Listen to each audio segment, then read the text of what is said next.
everybody, and welcome back to your Lunch Break Live. My name is Ivana Harinkyu if you're new here, and if you're not, thank you for coming back. Today is January the 18th, it is Tuesday, and today we're going to talk about something that probably, unfortunately, a lot of you have dealt with before, and that is cancer in your family. Cancer survivors, particularly, is what we're talking about today.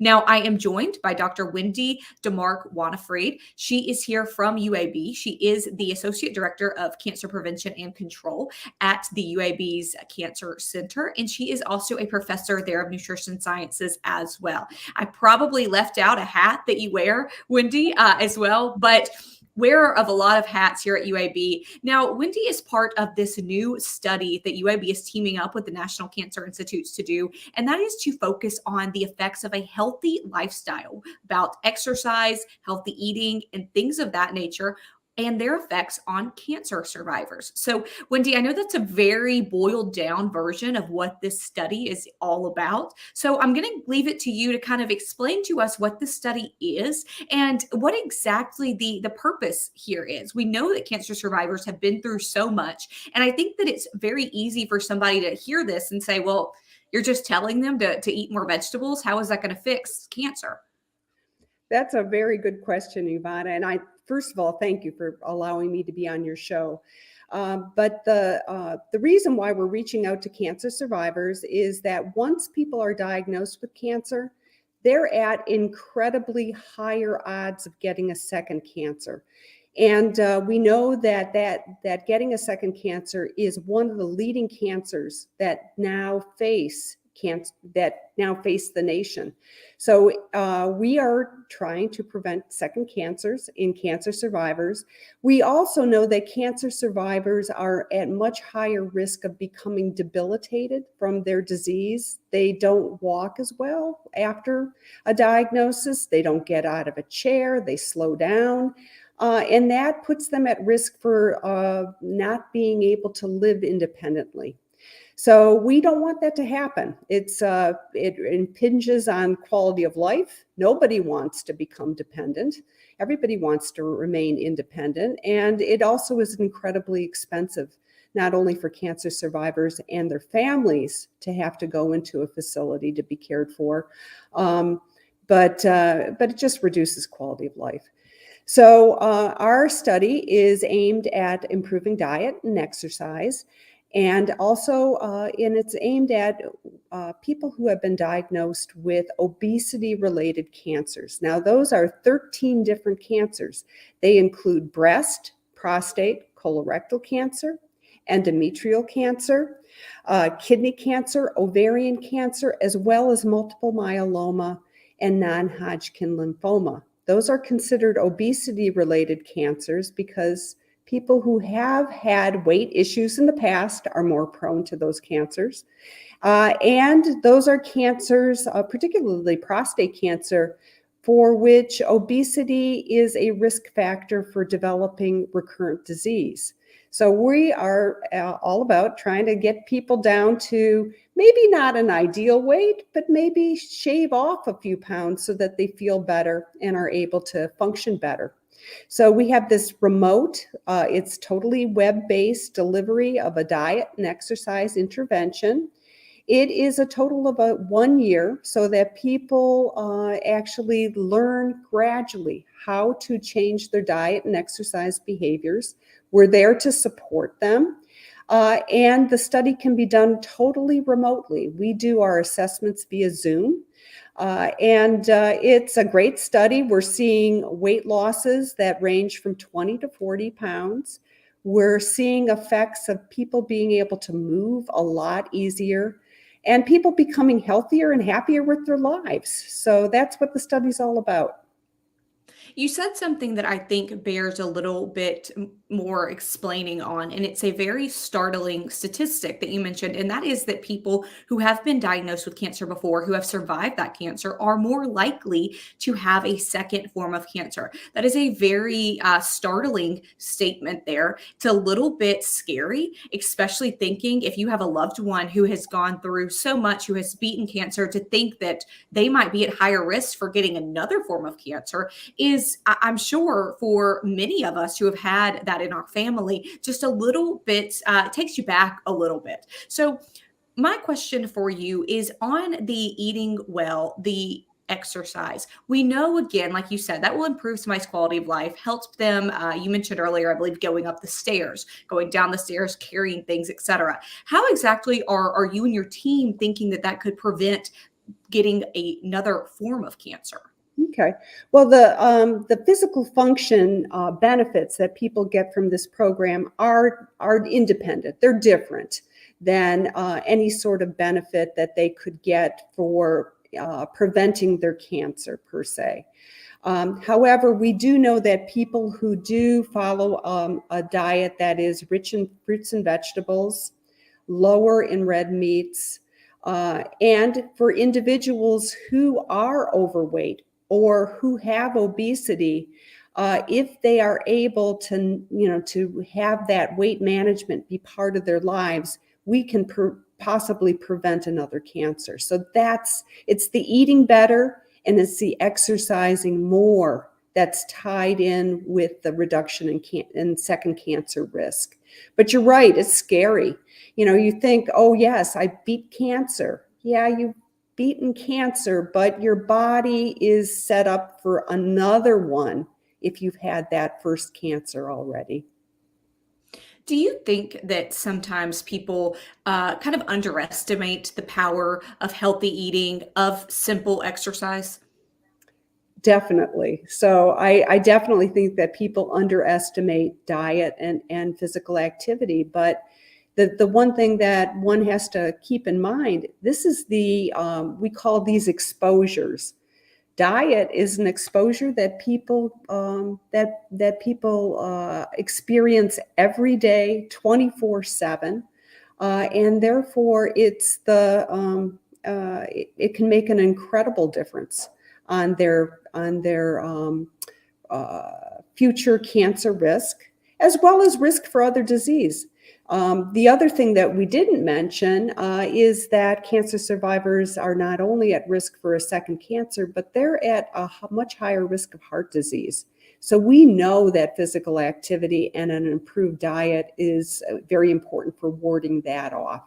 So there are many benefits to eating better, to exercising more. And we've all gone through the holidays. It's so easy to eat a little bit more than we should have, to exercise a little bit less. But here we are in January, and it's a great time to make a resolution. And it's a great time to roll out this program for support. It's not easy making diet and exercise changes. They're easy to make for, 3 days, 4 days.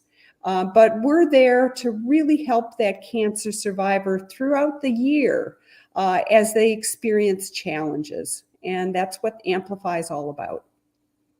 What type of cancer do you need to have survived to enroll in this study? And what are other qualifications for the study? Do you need to be overweight or in that obesity range to enroll? Or what are you looking for exactly in this study?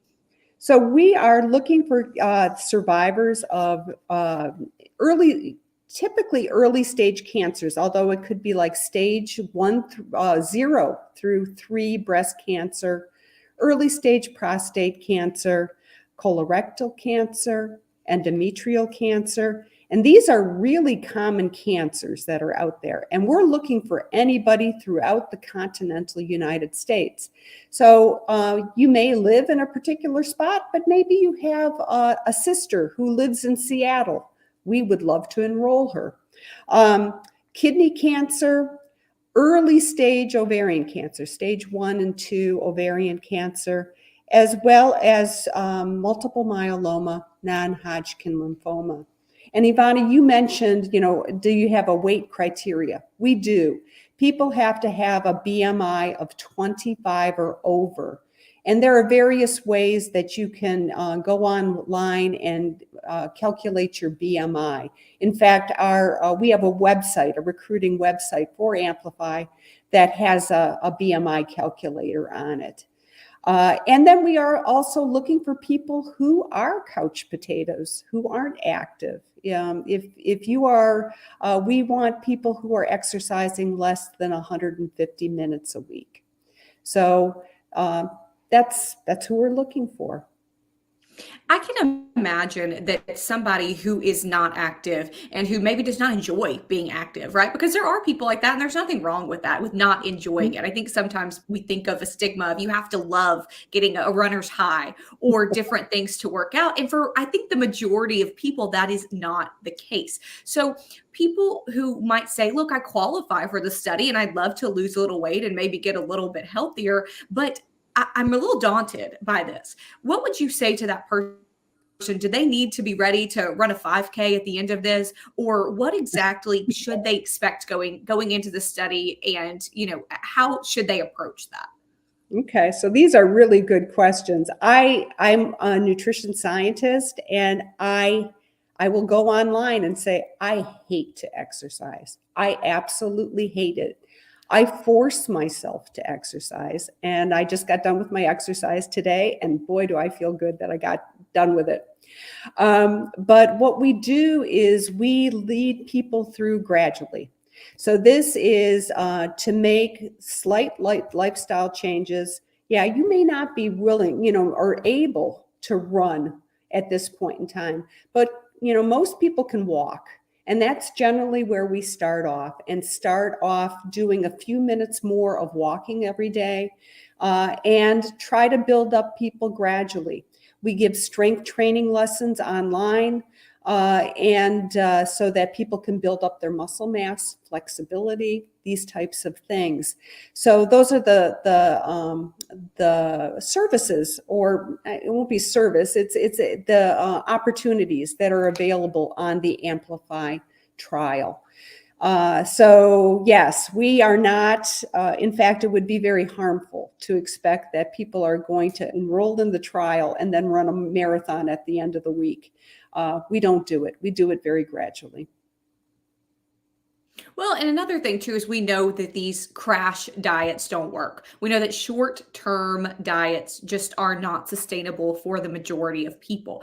So I think that might help people who are a little bit scared of reaching out or signing up for this program. Hopefully that eases a little bit of fears. So tell me exactly how much this program is and where people can sign up and get involved. Okay.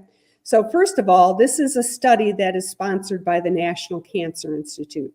It is totally free. And we also give people free equipment, so free pedometers, free exercise bands, free portion plates.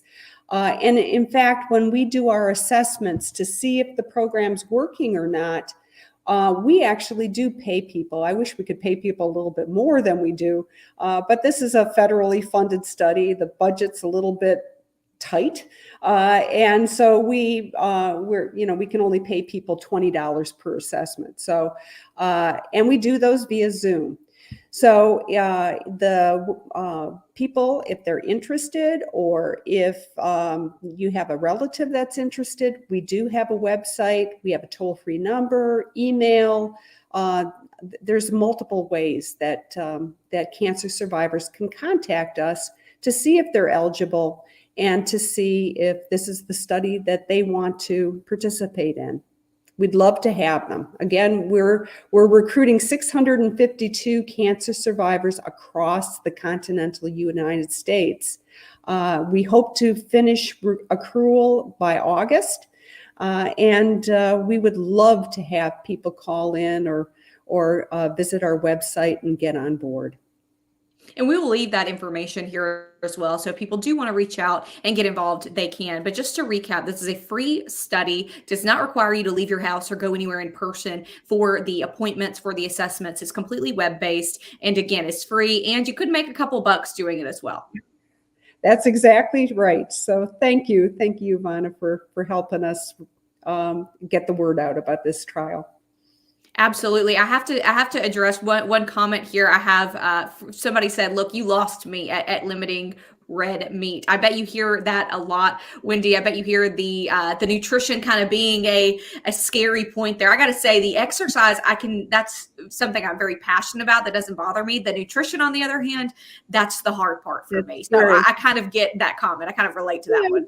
You know, the one thing that you have to bear in mind is we try to, we're not going to get everybody so that they follow first of all, we do adhere to the American Institute of Cancer Research guidelines strictly. ACS, the American Cancer Society guidelines strictly.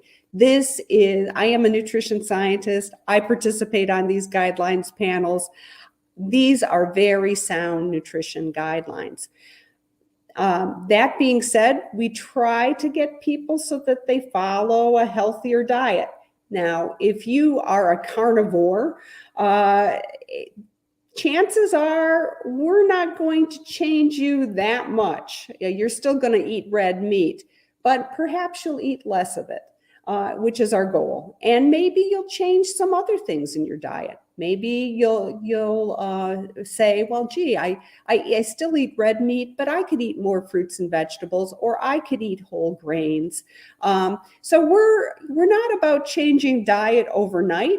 What our study is about is being able to make it livable and livable long term for cancer survivors. So that's our goal. Well, I think that even in this polarized world, we can probably all agree that we need to eat a few more fruits and vegetables each day, whether you're a cancer survivor or not. I think that that's probably a safe one to say. That's correct.